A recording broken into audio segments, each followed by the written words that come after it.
बिस्मिल्लाहिर्रहमानिर्रहीम। मैं हूं ताहिर महमूद जलाल और आप देख रहे हैं जे न्यूज़। ये मेरे पास एक शीशम के दरख्त की टहनी है और आप ये देख रहे हैं, ये चूँकि जब कोई इलाका के लोग आ जाते हैं तो फिर जो चोर हैं वो भाग जाते हैं और कुछ लकड़ी रास्ते में ही फेंक जाते हैं। तो ये हमें रास्ते से लकड़ मिली है। आप ये अंदाज़ा करें, इन लोगों का जो अहले इलाका है उनका शिकवा है कि हमें जलाने के लिए भी लकड़ी नहीं मिलती, हमें फर्नीचर के लिए भी लकड़ी नहीं मिलती। लेकिन जितने महकमा वाइल्ड लाइफ के लोग हैं, जितने जंगलात के लोग हैं, उनके घरों में ताज़ा शीशम का फर्नीचर जो है, आप अगर गवर्नमेंट या हकाम बाला वहाँ पे छापा मारे तो उनके घरों में ताज़ा फर्नीचर आपको मिलेगा। जब उनके घरों में ताज़ा फर्नीचर मिलेगा तो वो जाहिर बात है इसी जंगल से, इसी जंगल की शीशम और इसी जंगल के आम कटे हुए और इसी जंगल का किकर जो है वो कटा हुआ यहाँ से गया और उनको सब चीज़ें मिल रही हैं। और ऊपर से वो ठेकेदार भी जो है वो जी भर के रज रहे हैं। वो मतलब उनका आमदनी का कोई हिसाब ही नहीं है ठेकेदारों का। लेकिन यहाँ के जो चरिंद परिंद हैं वो परेशान है, यहाँ के अहले इलाका के लोग परेशान हैं इन लोगों से जो लकड़ काट रहे हैं वहाँ से। जारी बात है ऑक्सीजन का जो हमारा बंदोबस्त करता है ये दरख्त, वो नायाब होते जा रहे हैं इन दरख्तों के। और आगे कोई आबियारी आगे कोई पनीरी जो है वो लगाने का बंदोबस्त भी कोई नहीं है। अगर मेरा कैमरामैन आपको दिखा सके, इस वक्त ये जंगल में सिर्फ खुद रो पौधे रह गए हैं। मेन जो दरख्त है वो तकरीबन कटे हुए हैं। कोई आपको बड़ा दरख्त अब नजर नहीं आएगा। आप मेरा कैमरामैन पीछे अगर दिखाए तो आपको देखें, वो पीछे भी एक दरख्त जो है वो बहुत बड़ा काट के गिरा पड़ा है। तो इसी तरह सिर्फ ये खुद रो बूटी इधर रह गई है, घास फूस रह गई है, या फिर आम के कुछ दरख्त पुराने जो है वो, ये अब मेरा कैमरामैन आपको दिखाता है, ये आम के कुछ पुराने दरख्त जो हैं वो सिर्फ रह गए हैं। बाकी अल्लाह भला करे ये महकमा जंगलात का, महकमा वाइल्ड लाइफ का, कि इन्होंने कोई कसर छोड़ी नहीं। मैं अभी किसी एक ठेकेदार का नाम लूंगा और अगर कोई बीच में से रह जाता है तो उसका नाम नहीं लेता, तो फिर वो भी ज्यादती होगी। LA5 के मलोट बबोट कडाला से लेके सलीमा मता से लेके थुप पतनी से लेके बटाला से लेके छम तक जितने ठेकेदार हैं, जितने लकड़ी वाले हैं, वो मोस्टली चूंकि पाकिस्तान में लकड़ी कम है और पाकिस्तान में लकड़ी का रेट ज्यादा लगता है, तो दिन को वो लकड़ी की कटाई करते हैं और रात को लकड़ी स्मगल करते हैं। इसमें हर महकमा इन्वॉल्व है, क्योंकि अगर कोई एक महकमा भी इसमें इन्वॉल्व नहीं होता तो फिर ये किसी सूरत भी ये लकड़ी स्मगल नहीं हो सकती। कोई लकड़ी यहाँ से काट नहीं सकता, कोई यहाँ से लकड़ी जो है वो ट्रेवल नहीं लेके कर सकता। सब लोग इन्वॉल्व होते हैं, सब लोग अपना अपना हिस्सा लेके चुप हैं और यहाँ से दरख्तों की कटाई हो रही है। तो मजीद अपडेट के लिए आप देखते रहिए जे न्यूज़। बिस्मिल्लाहिर्रहमानिर्रहीम। पीछे हमने आपको शीशम का दरख्त जो वो दिखाया।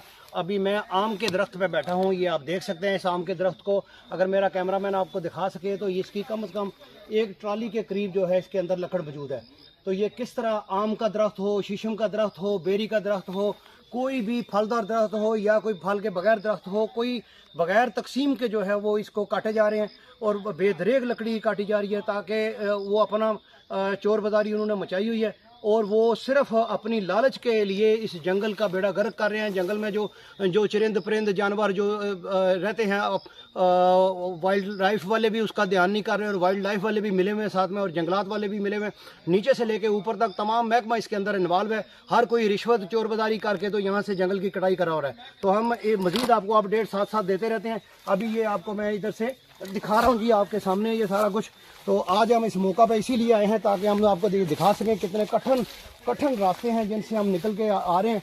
ये मेरा कैमरामैन अगर आपको ये दिखा सके कि क्या ये एरिया है, यहाँ पे पैदल चलना महाल है, लेकिन चूँकि यहाँ पे वो लालच जो है वो उनको इधर लेके आती है, तो यहाँ से वो किस तरह मुश्किल रास्तों से लकड़ी काट के यहाँ से ले जाते हैं। तो ये मैं चाहूँगा कि हकाम वाला इसका फौरी नोटिस ले कि इस जंगल की कटाई को फौरी रोका जाए और यहाँ पे जो परिंदे पाए जाते हैं उनका शिकार जो है वो चूँकि गैर ममनूआ करार दिया हुआ है, कोई बंदा शिकार कर नहीं सकता, तो इस शिकार को भी फिल फौर बंद किया जाए। मैं इस वक्त जहाँ आपको पहले एक मंजर दिखा रहा था उससे थोड़ा आगे आया हूँ, तो ये दरख्त मैंने देखा है। ये मेरा ख्याल है मेरे से तो बहुत ज़्यादा उम्र का लग रहा है, लेकिन मुझे ऐसे लग रहा है जैसे ये मेरे वालिद की उम्र से भी बड़ा होगा। तो मुझे तो इससे मोहब्बत सी हो रही है ऐसे इसको देख के कि क्या हम जो है इस दरख्त को जब हम काटेंगे क्या इसको दर्द नहीं होगा। ये ऐसे ही है जैसे हमारी खुद की कोई टांग काट दे, हमारा खुद का कोई बाजू काट दे, इसका भी खून बहता है, इसको भी दर्द होती है, इसके साथ भी जुल्म होता है। अगर अल्लाह ताला ने मेहरबानी करके इसको इस ज़मीन से सारी सहूलतें दी हुई हैं, इसको नमकियात, इसको पानी, इसको हवा, इसको सब कुछ अल्लाह ताला मुहैया कर रहा है, तो हम कौन होते हैं इस दरख्त को काटने वाले। ये अगर अपनी मयाद पूरी करके ये गिरता है, ये खुश्क हो जाता है या अपनी मयाद पूरी करके ये ख़त्म हो जाता है, तो वो तो बात मुझे समझ में आती है। لیکن جب یہ اللہ تعالیٰ نے ایک ہمیں سہولت کے طور پہ ہمیں دیا ہے تو ظاہر ہے اس کا کوئی خاص مقصد ہوگا. ہمارے رب کی ہر بات میں ایک حکمت ہے. تو میں سچی بات ہے مجھے تو اس درخت کو نا پیار کرنے کو دل کر رہا ہے کہ کتنا پیارا یہ درخت ہے اور ان چیزوں کو کاٹ کے جو ہے یہ کائنات کو سنسان جو ہے وہ کر رہے ہیں.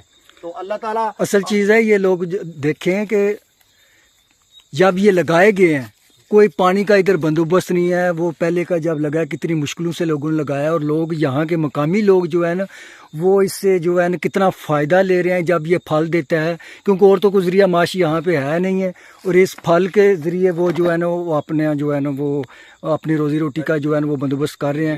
تو جو ہے پھل دینے والے درخت کو کاٹنا بہت بڑا جرم ہے. اس پہ جو ہے نا فوری طور پہ جو ہے نا حکومت کو نوٹس لینا چاہیے. بات کر رہے ہیں اور میں سمجھتا ہوں کہ طاہر منظور صاحب ایک درد دل رکھنے والے صحافی ہیں. کسی انسان کو قتل کرنا اور ایک درخت کو کاٹنا میں سمجھتا ہوں برابر ہی ہے. اور ہم دونوں اور ہمارے ساتھ اگر کیمرہ مین میرا دکھا سکے ہماری ٹیم کے حصہ راجہ عمران صاحب اس وقت ہمارے ساتھ موجود ہیں. میں اپنی باقی ٹیم کا بھی انٹروڈکشن جو آگے چل کے کراتا ہوں انشاءاللہ تعالی. ہم درد دل رکھنے والے لوگ ہیں. ہمیں کوئی لالچ نہیں ہے. ہمیں تکلیف ہوتی ہے جب کوئی درخت کو کاٹتا ہے کہ اللہ تعالیٰ کی جو سہولیات اللہ تعالیٰ نے ہمیں دی ہیں جب ہم ان سے ہاتھ دھو بیٹھیں گے ان چند پیسوں کی عوض, چند ٹکوں کے عوض اور رشوت اور چور بازاری کے عوض, تو پھر ظاہری بات ہے پھر ہمیں تکلیف ہوتی ہے اور ہمارا دل کرتا ہے کہ ہم اس کو ہائی لائٹ کریں اور حکام بالا کا نوٹس جو ہے اس کے نوٹس میں لائیں. آگے چلتے ہیں جی.